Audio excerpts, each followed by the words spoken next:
And we're live. It is Friday, March 4th, 5:02 p.m. Eastern Time. We are not allowed to have fun anymore, but we are allowed to be here with my old friend and colleague, Lila Shapiro. Hi, Lila. We're going to Hi. introduce you in a second, but really briefly, I have to, for a moment, show my full screen um, because these arrived on Wednesday completely out of the blue because Ben had given a long speech about how I was having a really crappy week. And literally, the show ended at 6 o'clock, and my doorbell rang, and it was this bouquet of flowers. And I was like, is this a mistake? And the guy goes, no, these are for you. And he hands me these flowers, and they were from Paula, who is one of the viewers on the show, as everyone knows, but Lila doesn't know that, so I'm explaining. But they were from Paula, and it was like the world's sweetest thing that I like burst out in tears and picked up the flowers and was like, "How did she even get them here?" Like between Ben at 5 o'clock giving a long monologue about how I was in a bad mood, and like them arriving like 45 minutes later. She's incredible. She's amazing. Anyways, it was just like the sweetest thing ever, and I wanted to say thank you. So we're not allowed to have fun anymore. But We we are are allowed to have flowers. we are allowed to flowers. We are allowed to have Lila. Lila, you will. Okay, so I have to give an introduction for Lila that is worthy of Lila, which is that Lila, if not for Lila Shapiro in my life in my early 20s, which was far too late to come to Buffy the Vampire Slayer, but I will end the Whedon verse. But I will say that had it not been for your intervention during a bad breakup, Lila, in which you were like, you should watch Buffy. And I was like, oh, I always thought that was a stupid show. And you were like, no, it is everything. It is so good. And it is super next level that I would never have started watching it. And it became and like continues to this day to be one of the shows that my partner, after 15 years together, like jokes. He's like, oh, yes, it's like you're in that kind of like, I start watching it all over again. And I probably have watched the entire oeuvre like between 9 and 12 times. I like completely lost count, which is like, if That's a anyone knows, lot. like a lot of TV. It is a lot of TV. It is a great deal of TV. And I mentor a number of young women, of which Paula is one of them. And I have started a Buffy the Vampire Slayer watching group through the pandemic, in which we all get on Amazon Prime and I watch Buffy the Vampire Slayer. Like we watch it like in real time with them. And like I'm bringing up this like the young Slayer generation, which we haven't gotten to that part yet. So no spoilers, Lila. But there's like, Where are you right now? oh, we're still in season 2. We're in season 2. So it's like it hasn't we haven't gotten super far. But anyways, all of this is to say that I have wanted to do, as all of this has happened, the pandemic has happened. I went back to Buffy because it's like my comfort food, and then the Whedon controversy like accelerated amidst kind of a greater free speech cancel culture, kind of how do we deal with artists being canceled kind of moment. I thought of you many times and kind of was like we tried to get people to come on to talk about this and like to try to get to like focus on kind of maybe even possibly getting Joss Whedon to come on and talk about it, because one of the ways that this show is kind of similar to the Whedon universe is that it's very like feels very early internet. We have like a couple hundred people who have joined us every day, and it's like becomes very much its own community and its own thing. And there's like proto elements of kind of that early kind of Whedonverse days. In any event, I was at Whole Foods and I came across this. I have not bought a magazine, by the way, like in like years. And I like bought this. I was like, oh, that looks compelling. I wish Lila had written it. And then I looked out and there was Lila's byline at the bottom. And I was like, oh, perfect. And so then I very excitedly bought it and emailed you. And here we are today. So that is all a very long way of saying welcome to the show. Thank you for indulging me, Ben, and everyone in the chat. Oh, I'm excited about this. I have questions. Yeah. But Thank you so much for having me. It's my But the first one is, how did you come to be writing about Joss Whedon as a feature for New York at this point? Well, so I'm on staff there. I've been on staff since 2019. And I think I kind of actually first started pitching him around then. At that point, it there my hook early on was like, well, the Nevers had been announced, and it was like, oh, okay, Joss is coming back to television, back to his own universe. He's doing super. The Nevers, by the way, is a show about female superheroes. Yes, female superheroes. So he's doing female superheroes again. Can he still do that? And then also, like, his ex-wife's letter had already come out accusing him, of being a hypocrite, preaching feminist ideals, and of cheating on her for 15 years of their marriage, including with actresses on his show. So I was like, there's something here to talk about, to think about, and it would be really interesting to talk to him. And so, like, I originally approached his team in 2019 and connected to the Nevers and was like, maybe we could profile him. They kind of blew me off. They were like, maybe come back to us. We're shooting now. I don't know. And then I was working on other things. But then Ray Fisher began tweeting about Joss, and I pitched it again to my editor. And we kind of talked about it more, and we were like, we could probably do something, with him or without him, because he's worked with so many people. Some people are going to be willing to talk about him. And so in January of 2021, I decided to, like, just go all in on it. And I went back to his team at that point and was like, I'm going to be writing about him. I am going to be writing about the controversy. I'm reaching out to people, but I'd really love to talk to him and hear his perspective. And, like, it was sort of, they put me off for months. But eventually, they wanted to know what I was doing. They kept getting on the phone with me. His crisis PR his publicist kept getting on the phone with me and wanting to know what I was doing, who I was trying to talk to, etc. And what I said to them essentially was like, I happened to have written about two other figures who were involved in, somewhat involved in, like, one of them was involved in a Twitter controversy where she was, like, accused of plagiarism. Turned out she didn't plagiarize, and my piece, like, showed how she didn't plagiarize. Another one was a woman, a paranormal romance author, who'd accused her ex-husband of trying to murder her by poison. And, like, I met with her, I investigated what had happened, and, like, she wasn't poisoned. So I was you're kind of like becoming this, like, truth teller, this, like, everyone says, like, people get like, rumors get told, lies get spread. I come in and kind of tell the truth about what's happening here. Yes, and that's what I told them I was going to do. And I was like, I don't come in with an agenda. Buffy was a very important show to me. I gave years of my life to watching that show, and I really want to understand what happened. And that's my goal. And, ultimately, they decided they wanted to do that, and he decided he wanted to do that. And I think, he really wanted to speak because he felt like he'd been, like, unfairly represented. So, we began with sort of preliminary phone conversations, and then I had, like, a baby in the middle of this. Oh my God, I didn't know you had a baby. Congratulations. Thank you. And then so I, like, had, like, 2 preliminary calls with him. Then I went on maternity leave for 4 months, and then my, like, second week back from leave, I went out to LA and, like, went to his house. And then, all along as this was happening, I was, like, very systematically, like, reaching out to more than, like, 150 people basically who'd worked with him over the years, just saying, very sort of straightforward, non-leading kind of email, just saying, like, I'm working on a piece about him. His work is important to me. Do you want to talk? And so, and obviously a lot of people didn't want to talk, but then as it went on, more and more people did want to talk. So that's kind of how it all ultimately came together.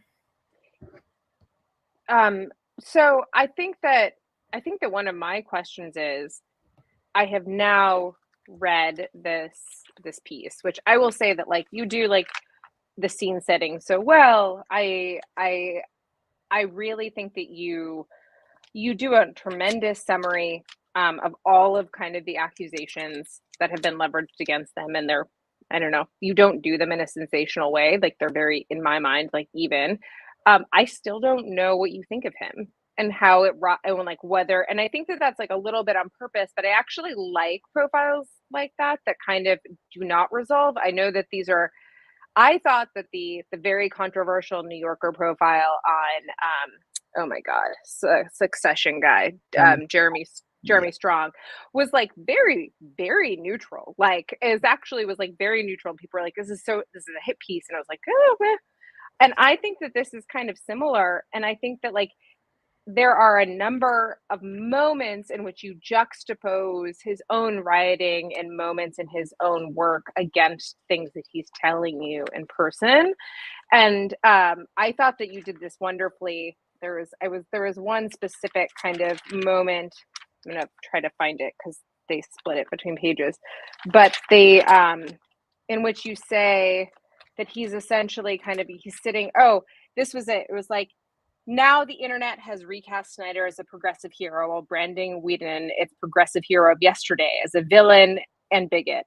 And then he says, the beginning of the internet raised me up and the modern internet pulled me down. Whedon said, the perfect symmetry is not lost on me. And I was like, oh, that is like I just thought that was like an excellent quote. I thought that was like, you really kind of build up the whole story around that. I'm just kind of curious about, we always talk about process on the show. So what was the process of like writing that and pulling that out as part of the narrative, as contrasted to kind of trying to get the gotcha quotes or trying to get him to say something that made you feel as if he was going to directly address or do anything other than just categorically deny any of these types of moments of things that had happened to him?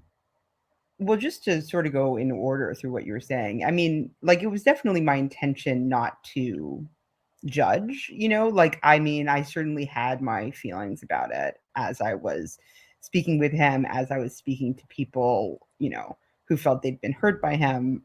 But what I felt like ultimately my job in the piece was to do was like present the facts and his responses to them, and like I knew that readers would make up their minds about it, and they have, and it was very interesting seeing people going through and arguing about it. And some people are like, look, he's obviously a monster, and other people are like, what's the big deal? He's an asshole. Who cares? I'm like, okay, well, that's for people to decide, and it's very personal, and like really, I think, very bound up in people's personal histories, personal triggers, all of that stuff, like how to read these things. Like, if you've had a boss who has ever grabbed you by the arm and dug their fingernails into your arm, like, you're going to be thinking like that sucks, right? But like, maybe you are a boss and maybe you've yelled at people, and then maybe you're thinking like, I don't know, maybe he lost his temper. People lose their temper. Okay, so I want to ask you, like, why do we care if Joss Whedon is an asshole or if he's a good guy? Because I think there's a lot of people, and I think Kate is one of them, and I suspect, judging from the way that you introduced your pitches to people, for that you're one of them, that it kind of matters to you if Joss Whedon is a good guy or an asshole. And I have to say, I don't find that it matters to me a bit. I liked Buffy the Vampire Slayer. I loved Firefly.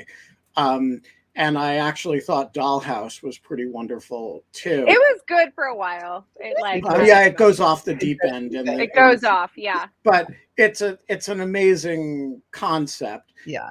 And so I kind of admire him, but it doesn't matter to me one bit if he's a shithead or if he's a good guy. The work stands on its own. Why do we care? Yeah, I mean, this is a better question than my question. We can get back to my question the later. process thing, because it's like it is. I do think it was an interesting and very agonized, tormented process, which like sent me back to therapy 3 days a week. But I mean, in terms of why it matters, which is part of why it was so triggering to me, honestly, like I was definitely among the people who loved the show beginning as a teenager and not and it felt good to think about him being a good guy. You know, like you said that like I recommended the show to you during a breakup. Like I watched that show through like a lot of really shitty relationships and a lot of toxic men, right? And then you're watching the show and like the show makes you feel good because the show is really about like surviving toxic monsters, toxic men. And there was this fantasy at the time that he, you know, that like was both among the fandom and that he himself played into, that like he was a good guy, like he was, you know, he had like there was a message in his work. It was an intentional message and he stood behind the message. And like people really liked to believe that. I like to believe it. And I think at the time there was very specifically this kind of idea of like, you know, Buffy is a show about how like the world is full of monsters. And like, you know, as a teenager, like that kind of echoed some aspect of like my reality. And I think like it was comforting to think to myself, like, oh, like everyone is in a world full of gaslighters. Like Joss Whedon's not a gaslighter because like he will show you your true experience and like mirror it for you in some way. And like that felt good. And it was like a part of watching the show. It wasn't the whole thing.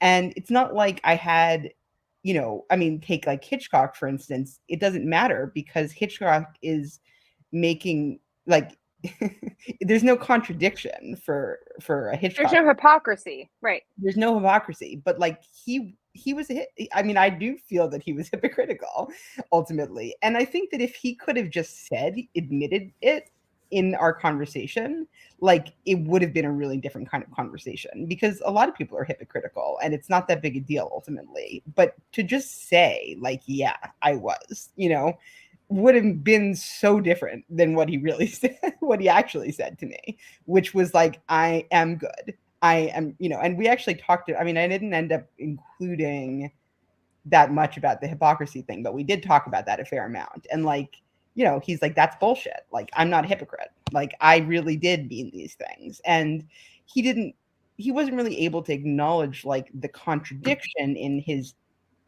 behavior towards women or even in his feelings towards women, even when he would actually talk about it. Like in his biography, you know, I talk about that in the piece where he says like, he realized that he had advantage over the other women in his class because, you know, in his feminism classes, because like unlike them, like he understood like the monstrous, you know, gaze and like the sick male mind.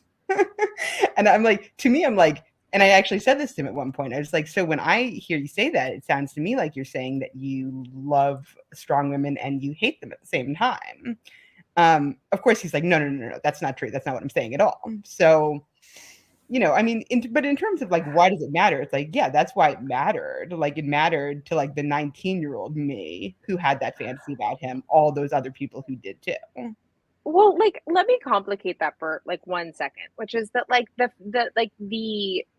thing that I have always struggled with Buffy, and actually it was not the panacea for the breakup kind of that I was like seeking it to be, and I actually forced me inward in like a completely different way, was that he complicates both the good guys and the bad guys to make the good guys do bad things, right? We see like people cheat on each other. We see people that are protagonists we love, that we will not stop loving for the rest of the show, do really bad things to each other, really like do like unforgivable things, like inhumanity, like, and then we come back to them and like them all the more. And there's all of, I mean, that is one of the things that makes the show so rich. And what is so interesting to me is that like I never actually saw it as a pure feminist kind of like a feminist bulwark, so to speak. Like it had that, of course, like of course it did. There was a woman, as you say so well in the piece, there was a woman with a silly first name that would be like killed off in almost every episode of every TV show or every movie ever made. Like and she instead is like the hero and the superhero nonetheless. And so what I was a little confused by is like how he doesn't tap in to that part of what he's built as an as an explainer for how he acted. Like it seems obvious. It's weird to me that he like sticks to this binary of no, I'm a good guy. Yeah, I mean, I totally agree with you, and I don't think I would have been nearly so like invested in the show if it was this like simplistic tale of Right. empowerment. Like it was great because it was complicated, and it was like it was rich because it was complicated. I mean, I do think though that like there is a line, there is still some level of idealization of like Buffy herself, that like there are lines she won't cross, where it's like if you think about like watching like Yellow Jackets or whatever, it's like these girls are eating each other, like he would never do that, you know what I mean? Like because he is idealizing her on some like fundamental level, like. But anyway, I mean, I don't, you know, like when he it's hard to even talk about like what, you know, what I really think about him. I mean, in terms of what you're saying, all the things he won't admit, or that he thinks that, you know, the lies that he feels have been told about him. I mean, I think it would have been a really different conversation if he had said like, if he had copped to those things, you know, and said that, you know, said that he had done them. I mean, plus we were talking over many, many months. And so there were a lot of opportunities to think more, to probe, you know, he's ostensibly in therapy in this time. Is he talking about this with his therapist? Or, you know, I mean, who knows? Like, I don't know. To me, his attitude was very much like, yes, he'd done bad things, and the bad things he felt he'd done were that he'd been a bad husband and he cheated.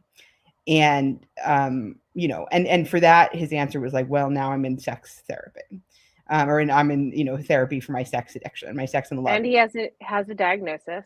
And he has a diagnosis, complex PTSD. And he's like, and so that so that's that. But then everything else is like, he feels that he did, you know, he did the best he could, and he did better than other people did.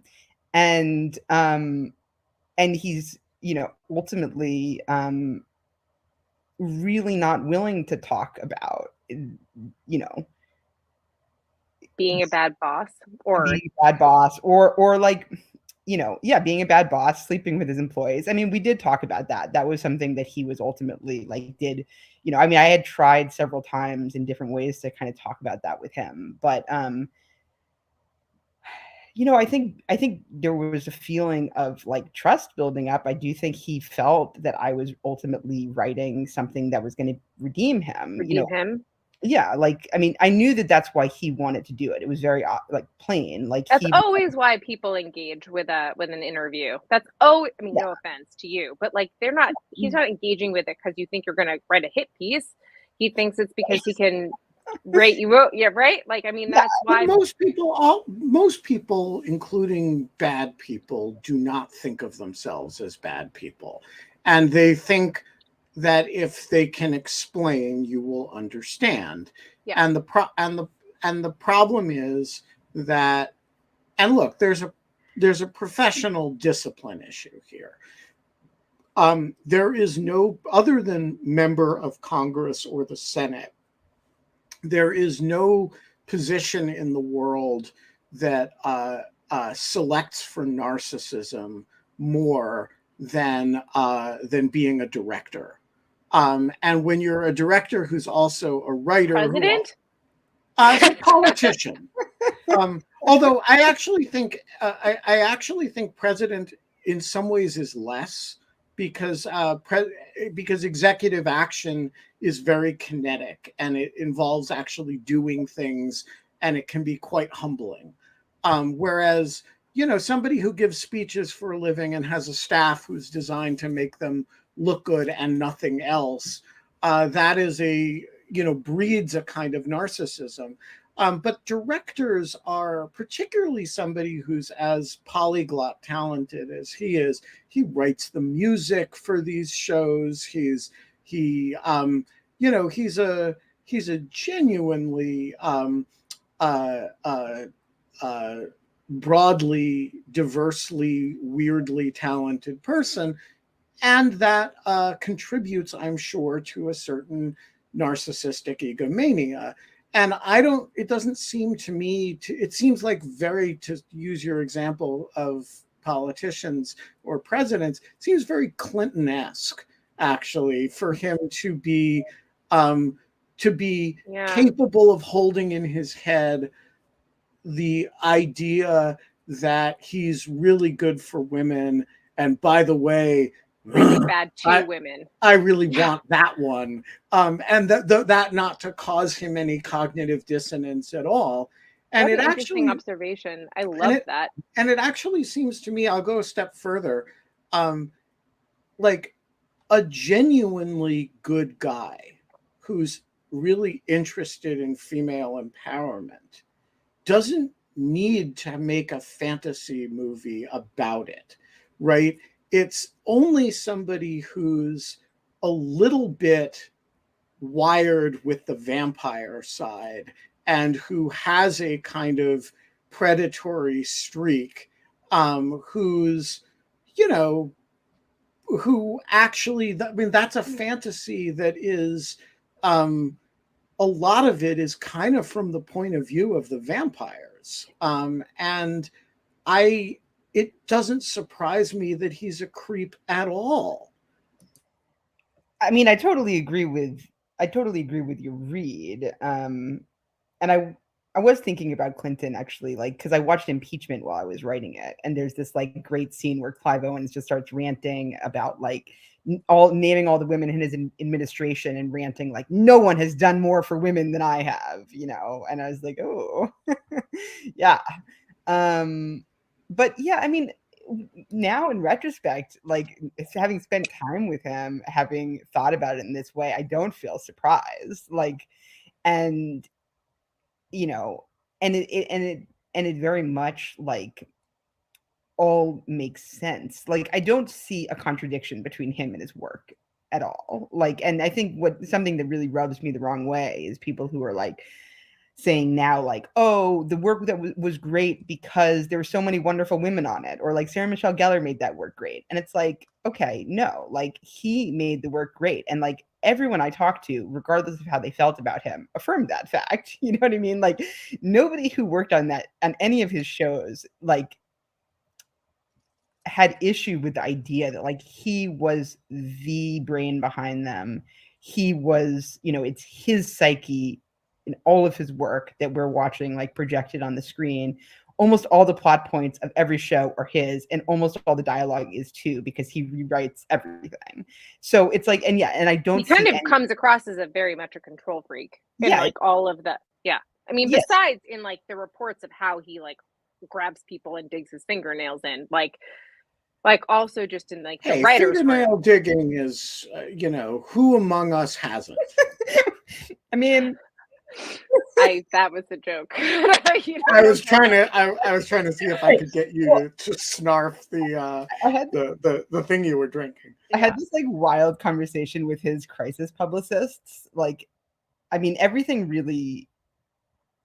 The last 2 weeks of closing the story were very difficult and uncomfortable. And that was when I had to present to him everything that was going to be in the piece to give him the chance to respond. And he began that final conversation by, I would always begin this was now over Zoom, and I would begin the conversation by saying, just how are you? And he on that Zoom was like, I'm great. Like, I've had body blows, but I finally toughened up. And, actually, I think like I feel good for the first time in my life. And like, I think, kind of like I've come full circle, and like, and and I've processed it, and this is all behind me now. And that was kind of when he said, like, I think I'm one of the nicer showrunners who's ever been. And that was like this whole, that whole speech about how, like, He may be right about that. Yeah, I was gonna say that doesn't mean anything. Like, I mean, he's a third generation Hollywood guy, so who knows what his father and grandfather were like. I mean, probably.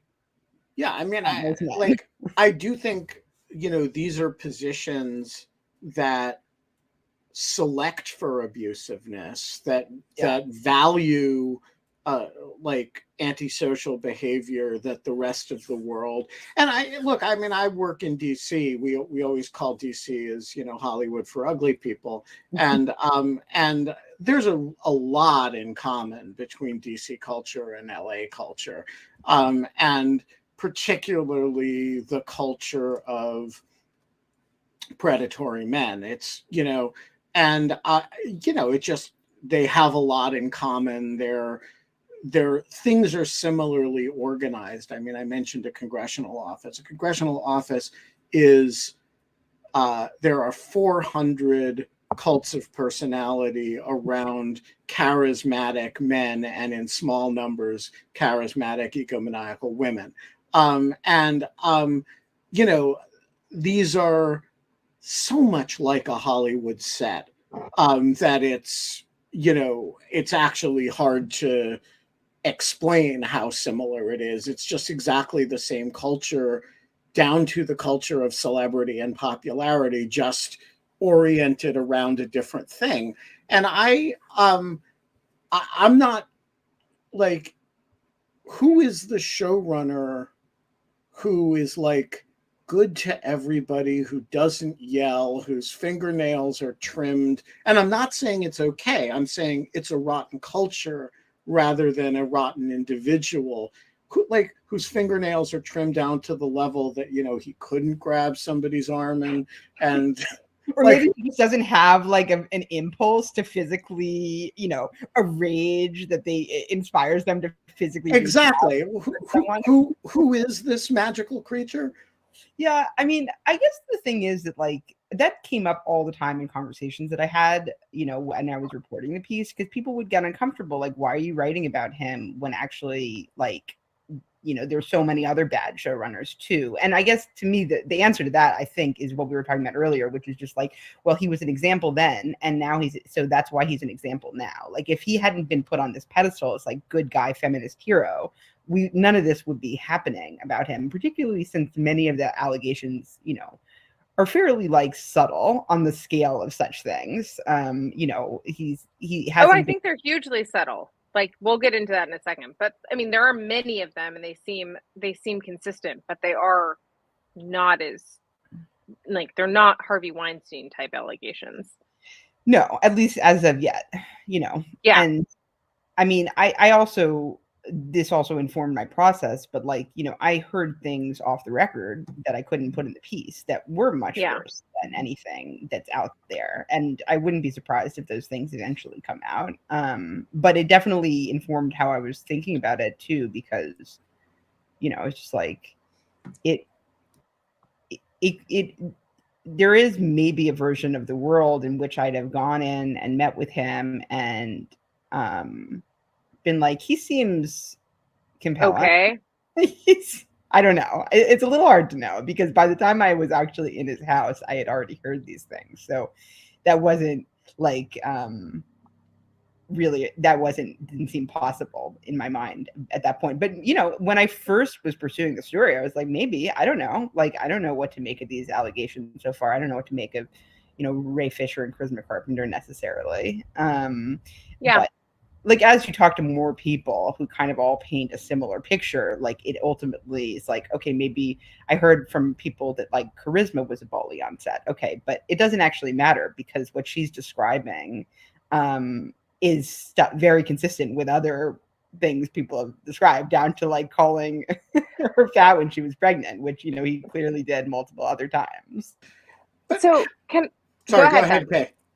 No, go ahead. So, but how,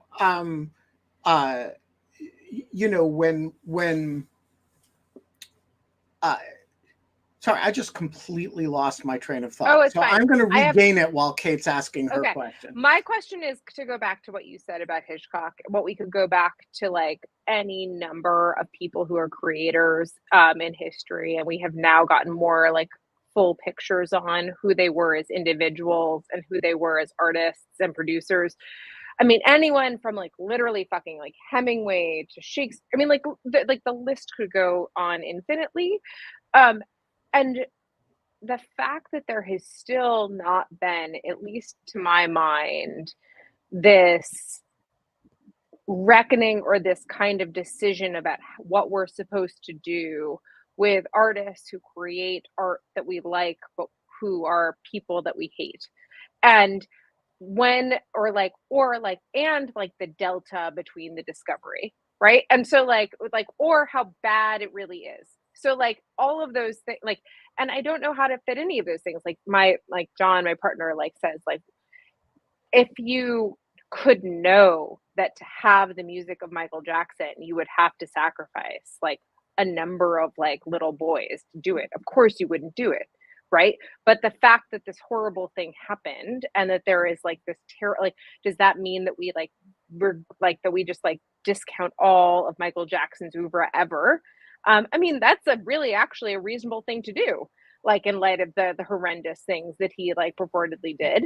I would just say, if you frame that as a trolley problem, it would not be reasonable. I know. You know, if you'd said, because we killed this guy in order to save those people, we shouldn't take the benefits of having done it, so we should kill those 5 people too, that would sound ridiculous. And it seems to me the same thing. Oh, wait. So in which regard? Like that we shouldn't have the benefits of Michael Jackson's music? No, we should absolutely have the benefits of it. We should absolutely have the benefits of Joss Whedon and his work. We should have the benefits of Richard Wagner, though he played some role in the development of Nazism. And you know, if again, like, think of it as a trolley problem. If you say, well, you chose to throw that switch and thus kill this poor guy to save those people, so it was a corrupt thing, therefore you shouldn't have the benefit of those people being alive, so let's kill them too. You know, we inadvertently made a corrupt decision by trusting Joss Whedon. We paid, some people paid a price for it. That price was significant. There's nothing we can do about that now, save, but the benefits are that we got some tremendous work. We would not take that trade willingly, but the question is whether you give up the benefits of it in retrospect. And I'm not, you know, I don't see why the answer to that shouldn't be, of course. I guess I don't see that as the question personally. Like, I mean, I think there's 2 different issues, like with a living creator. Like there's a question about like, should he work again? Should he run a show again? I mean, that's a great question. That I would say, like, I wouldn't want to work on it. You know what I mean? Like, I don't know about how like, I like working. I like, for the first time in my life, I'm working for someone who's nice, and like, I don't want to work for someone who's an asshole again, and I won't. Yeah, I just want to point out that journalism has its own problems in this sphere that are not necessarily less than Hollywood's. No, they're not. And as I can say, when one of our former boss tweeted my article, I felt a lot of complicated things about that. I was like, it felt kind of shitty. I was kind of like an inch away from just like torching him on Twitter, you know, and saying like, it's funny because like the things that were described to me, the person who I thought of most of as a boss was that guy. But anyway, I mean, I currently like my editor a lot. She's fantastic. She's really nice. She has my best interests. We collaborate beautifully. I wouldn't sacrifice that to go work for someone like Joss, you know, and I couldn't blame anyone else who, if he was staffing up a show, wouldn't want to work for him. And I also couldn't blame executives who are like, this guy's maybe a liability because maybe he has bad judgment. Maybe he can't take a project home. You know, there's all sorts of questions they might have about him. And I don't think any of those qualms are irresponsible to have, you know, but that's separate from what we were talking about. So the question is like, can you watch Buffy? Like, and to me, or any of these other, you know, Hitchcock or Kubrick or like whatever. And to me, I mean, it's just like a very, I don't really view it as like a public debate. I think it's like a personal decision, because really the question is like, can you enjoy it? Like, no one's gonna like put a gun to your head and be like, watch it, you know what I mean? Or like conversely, like if you're watching it, no one's gonna shoot you. So it's like, it's really just like, will you find it pleasurable now today? And I think for me, it's a wonderful point. I love that point. That's you so know, great. Sorry.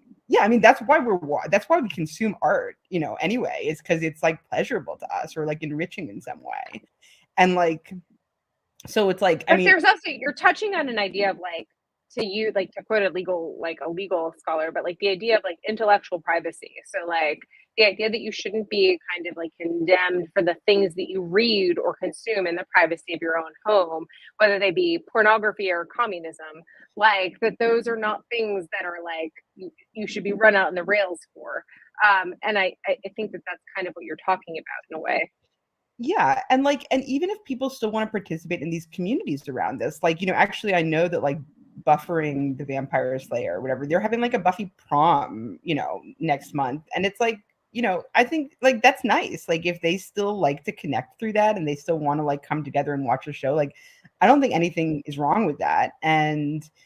But I will say though that like personally for myself, like I think I burnt out on Buffy while I was working on this piece. Like it's not fun for me anymore, because like as I watch it now, like I'm seeing him and like I don't want to, like I already spent enough time in his brain, I think, and it's just not like, I'd just rather watch other things, you know. But you're a unique viewer in that respect, in the sense that the average viewer or non-viewer of Buffy doesn't have the option of calling up Joss Whedon and spending many months in his brain. And so I think your experience of it is almost peculiarly unrepresentative of anything, in that it is exceptionally deep.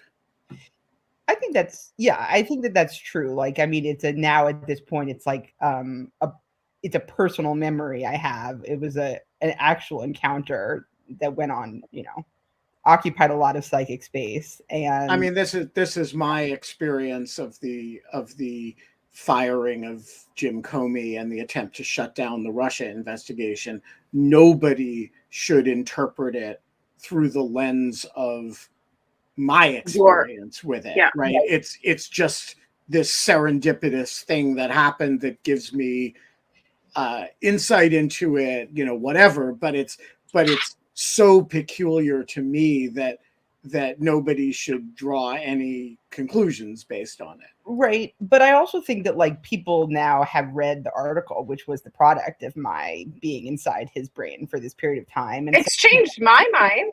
yeah, like you know, it's like you can take in like, I mean, to me, it's like the only position that I really object to is what I was talking about earlier, where people are saying like, well, he wasn't really what made it good. Because to me, that's just like, now you're just like having another fantasy. Like That's just bullshit. and now you're delusional, you know. And that in particular, really, it is bullshit, and that is annoying to see that online. And people gave me shit on Twitter for like the paragraph in the piece where I have kind of talking about that idea, you know, that like fans have tried to scrub him away, and people on Twitter have been like, don't you dare say that like Marty Noxon and Jane Espenson like weren't just as vitally important as Joss was. And it's just like, well, it's not their show, you know. It is simply impossible. First of all, Yeah, there is no movie or show that is good despite its director.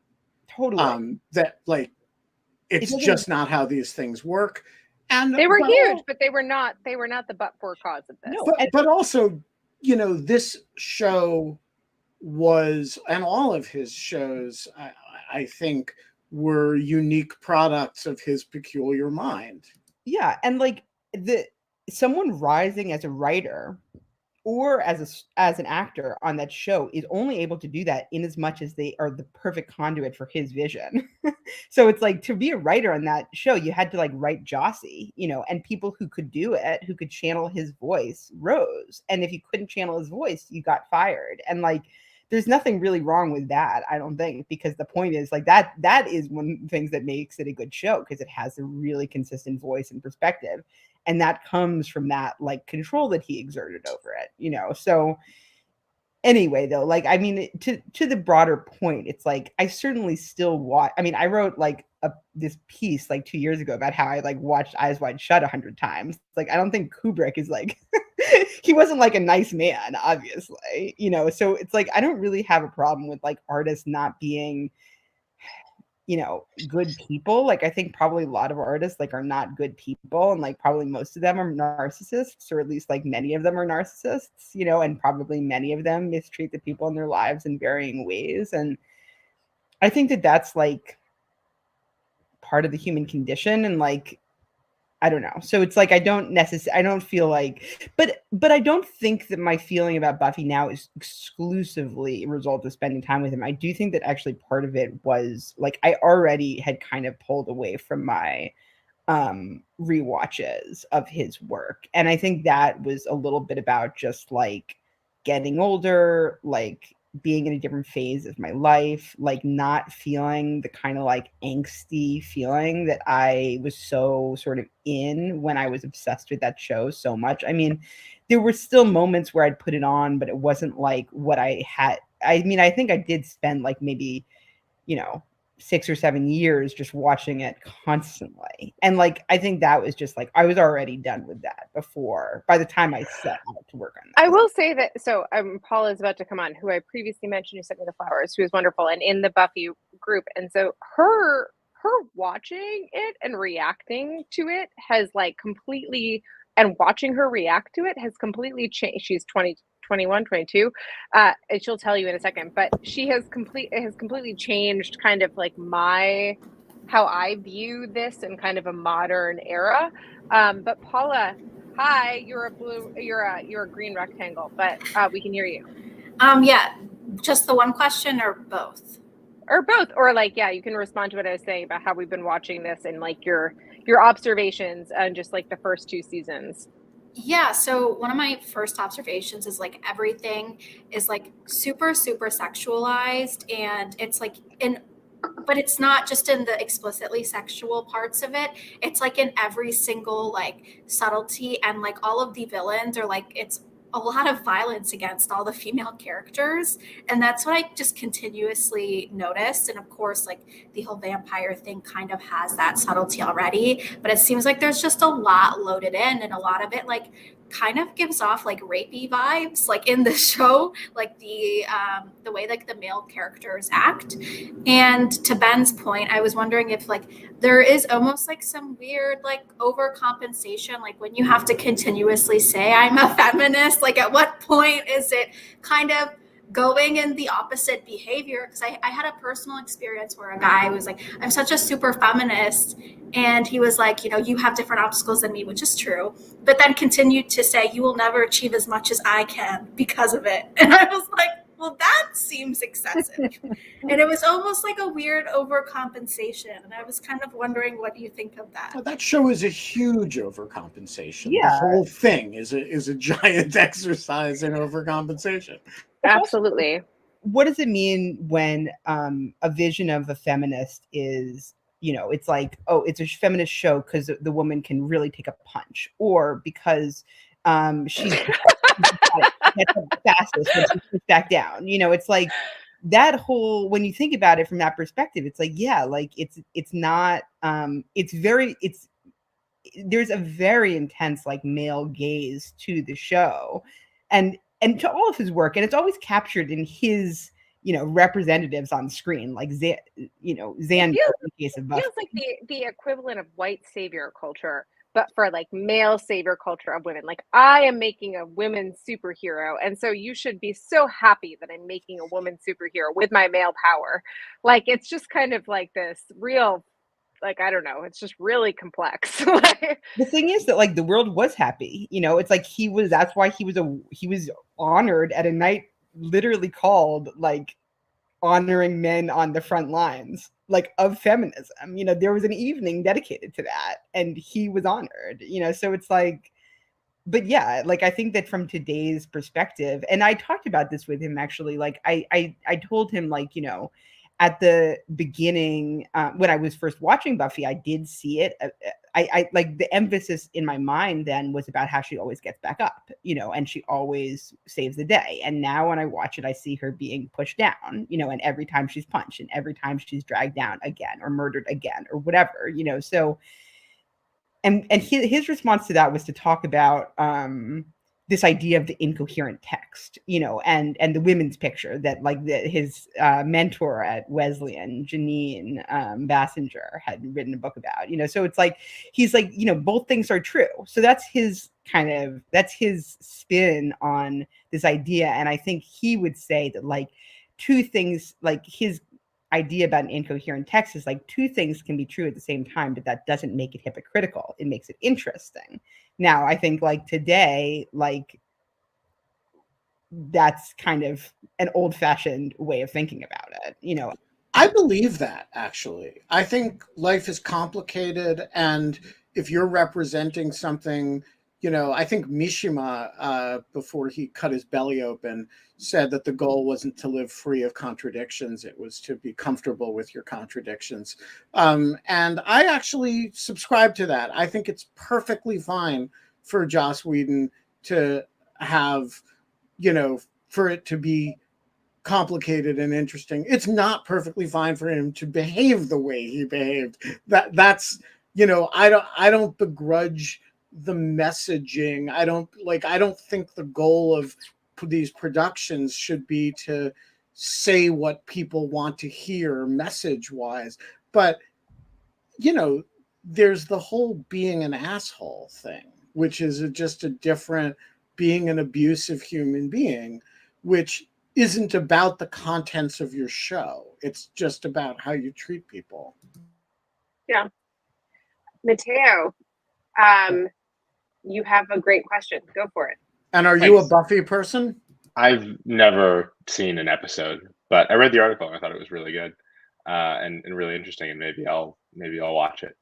But my question is, as a fan, if there's any level on which you wish you'd never heard this about Joss Whedon, and also now it seems to me that the Buffy show, you know, it always had stuff about it that wasn't, you know, within the 22 minutes of each episode, or maybe they're hour episodes, I don't know, which was like the online community and all the analysis people would do on it.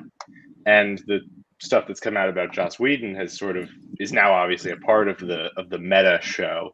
And I'm curious how you feel as a fan to now have been a part of the thing. And I don't know, it's self-similar in a lot of really interesting ways, and I'm curious how you think of the whole thing now. I mean, I'm not sorry, because I mean I'm curious about like the world, and I, you know, and I am, you know, there was sort of a mass delusion about him, and like I would prefer to live in reality. So I think that I am not sorry to have like learned these things about him. And I think it's ultimately good for culture to like have these conversations, particularly when someone has been elevated in that particular way, to say like, you know, that was a fantasy we all had, and you know, it's better, I think, to not, you know, live based on fantasy. That's my view on that.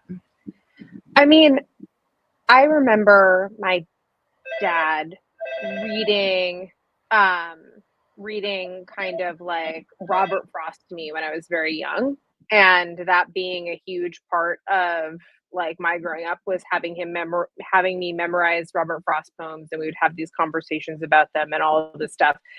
And the difference between like I'll never forget like finding out when I got to college that Robert Frost was actually a very complex individual who was notoriously cheated on his wives, or his wife, and was a wife beater, and like was like very kind of had this really terrible reputation, and like kind of coming to terms with the fact that my father certainly didn't know that, and kind of like bringing me up in kind of this like, oh, like he just thought he was a beautiful poet and knew him as like this poet laureate. But I think that it's all just kind of is to say that that there has to be a line between artist and art. And as you say, like your decision about where you draw that line ends up being like an incredibly personal one. Like I still love Robert Frost poems, but I don't go back to them as comfort the way that I used to. They're not that for me anymore, right? Like they're still beautiful and spare, and like I really love a lot of them and think they're brilliant and think that they're great works of art, but they don't emotionally feel like what they did before I knew all of those things about how he lived his life. And like I would say that like Buffy is receding in a similar way for me. And so is like all of his other stuff. But like that said, there's still a lot of really brilliant things that he was able to put out into the world that like hopefully can like, I don't know, like be generative for other artists and other movements. Yeah, and like I was thinking, like, I mean, I have a baby daughter, and I was thinking like, oh, I don't think I'll watch it again on my own, but like if she wanted to watch it, I would watch it with her, like, and that would be like interesting and new. And I don't feel like, but she wouldn't watch it believing that Jaws was a feminist hero. So I think part of it, the question is like, can people like it knowing what they know about him now, like, or how much of how we felt about the show collectively, like as a culture, sort of hinged a little bit on this fantasy. I'm not sure.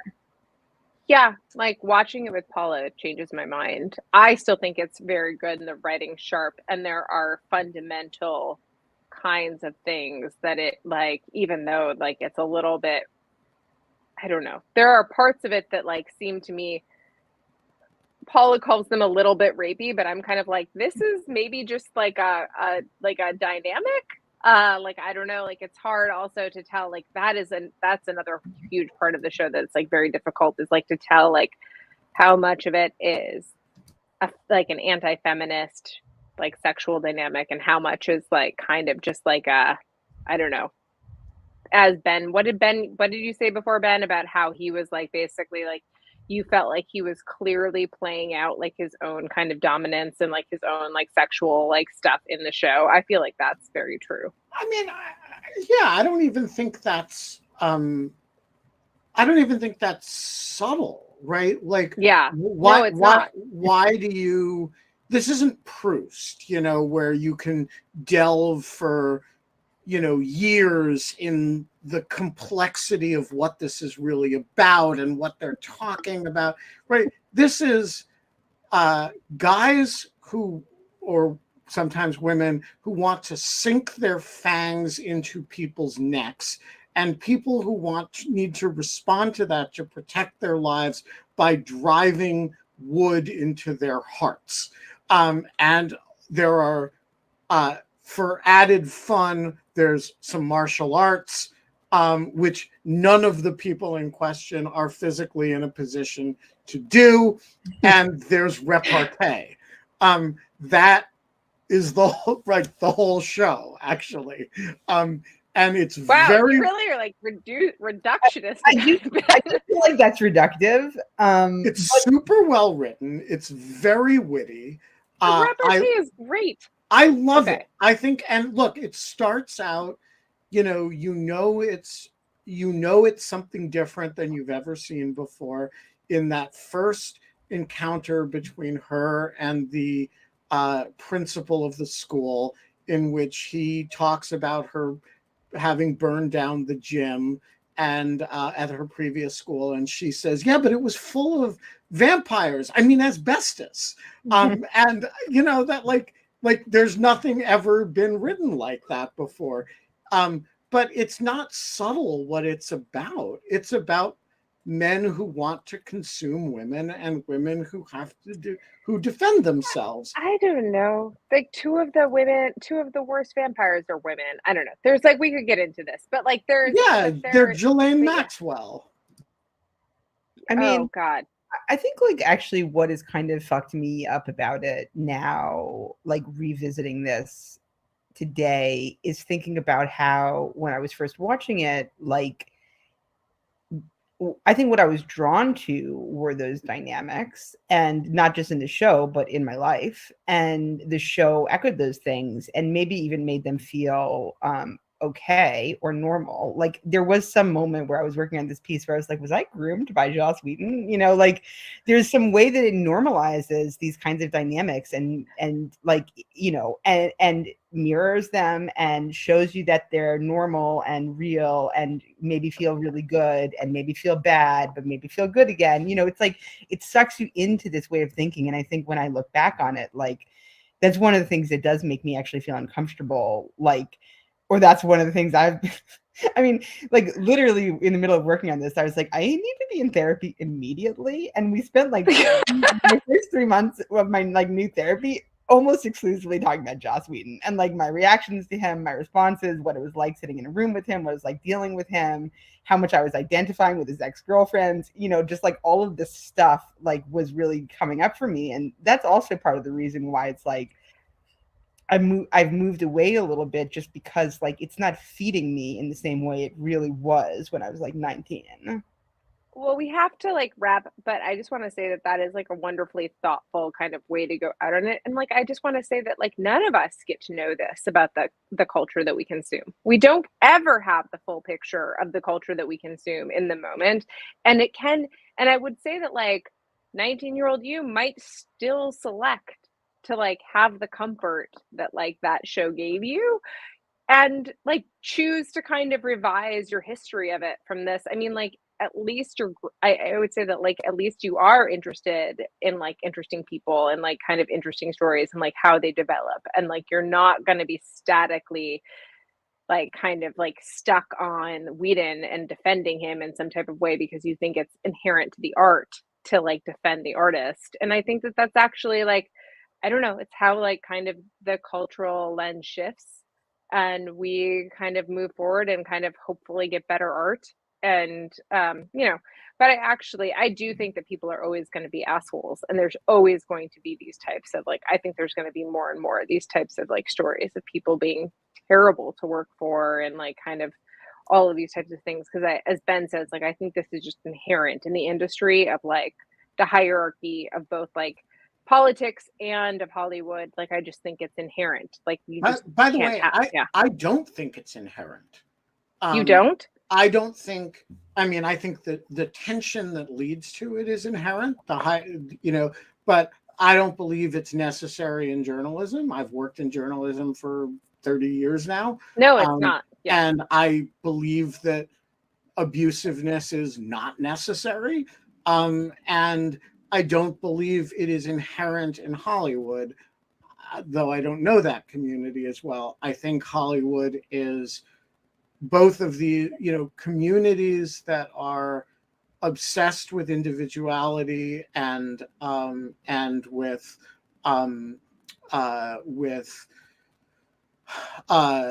sort of cults of creativity are very prone to it. But you know, there's a place for decency and there's a place for developing communities that are like have a strong no asshole rule. And I don't believe it's inherent. I think the tension is inherent.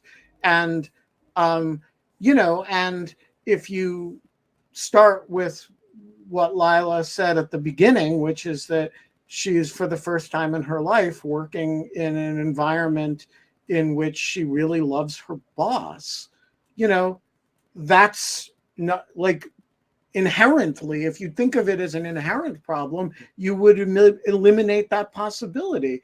It's just something where we just have to demand that people behave decently to each other. But I do think though that like one of my biggest takeaways from reporting that could be part of a cultural shift is like it's just a huge error to worship someone anyone any human, it's terrible. Like all statues should be taken down in my view. Like it's a terrible thing. It's a terrible human experience, both for the people who are worshiping and for like the person being worshipped. And it was obviously very poisonous for him to be elevated in this way, and it's like the more we like think about showrunners as auteurs and like our obsession with them as people, as artists, not just like, it's not like we just watched the show and didn't know who Joss was. I mean, if you look at the EW 20th anniversary photo spread, he's in front of Sarah Michelle Gellar. He's like the most prominent person in that photo. And you're like, that's a problem. Like there's something fundamentally like skewering about it. And I don't see like, it would take a very special person actually not to have that influence them in some way, in their behavior in some way. Kindness is underrated. We're going to leave it there.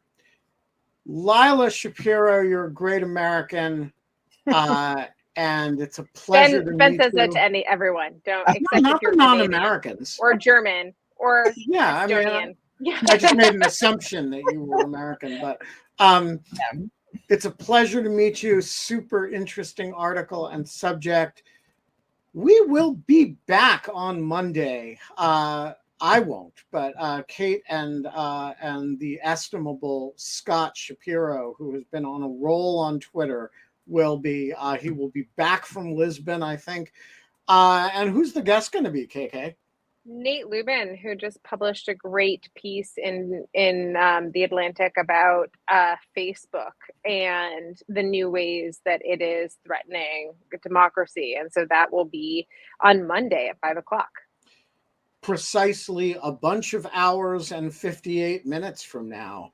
And until then, Kate, we can't have fun anymore. But in lieu of fun, we can have an entire hour devoted to Buffy the Vampire Slayer and my old friend Lila. So even great to while have you war on. is raging in Ukraine. Yeah, I know. We like kind of ignored. We just didn't talk about Ukraine